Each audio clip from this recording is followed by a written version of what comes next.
తాడేపల్లి కేంద్ర కార్యాలయంలో వైఎస్ఆర్సీపీ నేతలు లక్ష్మీపార్వతి మాట్లాడుతున్నారు. లైవ్ చూద్దాం.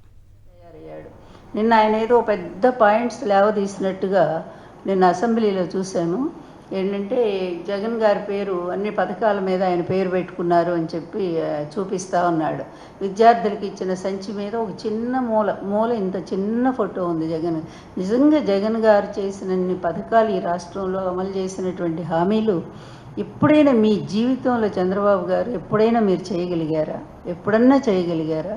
ఎలక్షన్ ముందు ఇవ్వటం, ఎలక్షన్ తర్వాత తప్పించుకొని తిరగడం. ఇప్పుడు అదే జరుగుతుంది కదా. 9 నెలల కాలంలో ఏమి ఇవ్వలేదు కదా. అలాంటివి మీరు ఇంకా జగన్ గారిని ఎలా విమర్శిస్తారండి? నిన్న ఆయన చెప్తా ఉన్నాడు, విద్యామంత్రి అట ఆయన చెప్తా ఉన్నాడు లోకేష్, ఈ చూడండి అన్ని పథకాల మీద జగన్ పేరు. మరి మీ హయాంలో మీరు చేసినటువంటి ఇదిగోండి,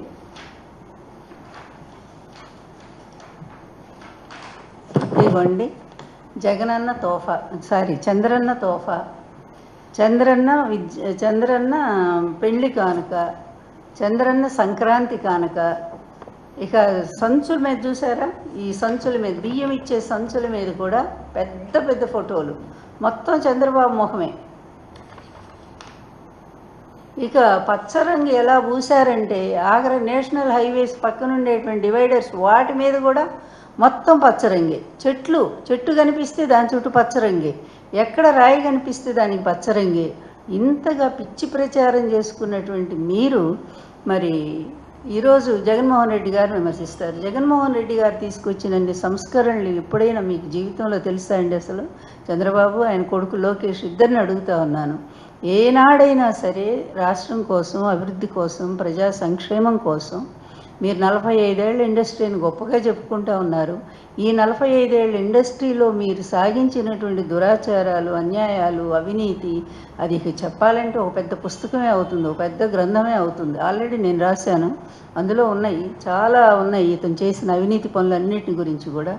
అందువల్ల మీరు వచ్చి ఈరోజు ఓ పతివ్రతలాగా, వృద్ధనారీ పతివ్రత అని ఒక సామెత ఉంది. అసెంబ్లీలో ప్రతిపక్షం లేదు గనక మిమ్మల్ని మీరు పొగుడుకుంటా ఉన్నారు, మేము బూతులు మాట్లాడినవన్నీ ఎటుపోతాయండి? చంద్రబాబు గారు ఎంత భయంకరమైనటువంటి తిట్లు తిట్టించారండి. మీ పట్టాభి కానివ్వండి, మీ పార్టీలో వాళ్ళు, మీ సోషల్ మీడియా కానీ ఎంత భయంకరమైన పోస్టులు అండి. భారతమ్మ గారిని మొన్న కూడా ఎంత హీనంగా తిడుతూ ఉన్నారండి మీరు.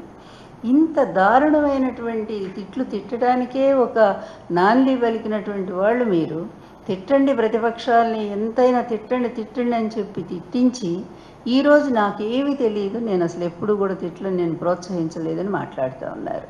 అందువలన అట్లాగే అదేవిధంగా దీని మీద కూడా అట్లాగే మాట్లాడుతూ ఉన్నారు, పథకాలన్నిటి మీద జగన్ గారి ఫోటో అని చెప్పి. ఇలా చెప్పుకుంటూ పోతే వీళ్ళు అంటే చెప్పేది ఒకటి, చేసేది ఒకటి. కక్ష సాధింపు నా జీవితంలో లేదంటాడు. 3వ పాయింట్, ఈయన జీవితంలో రాజకీయ కక్షలు లేవట. రాజకీయ కక్షలు నీకు లేనిది ఎప్పుడు చంద్రబాబు? రాజకీయ కక్షతోనే కదా ఎన్టీఆర్ గారిని మరి పదవి దించేసావు నువ్వు. రాజకీయ కక్షతోనే కదా లక్ష్మీపార్వతిని రోడ్డు మీద పడేసావు. ఇప్పటికి కూడా తిడుతూనే ఉన్నారే మీరు.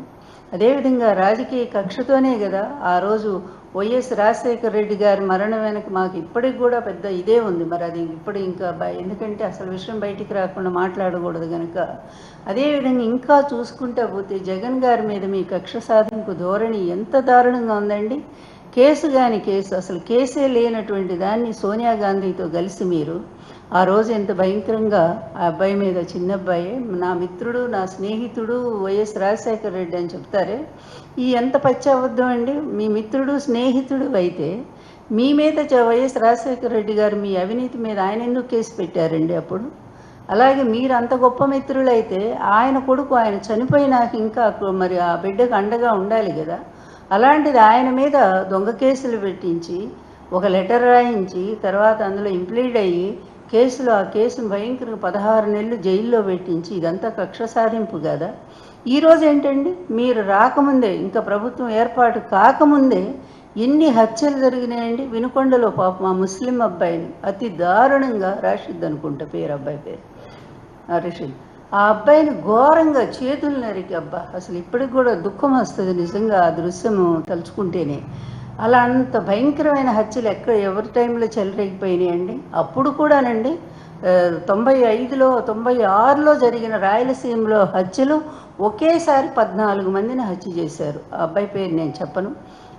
అంతమందిని హత్య చేసిన అతను వెనుకున్నది ఎవరు? మీరే కదా.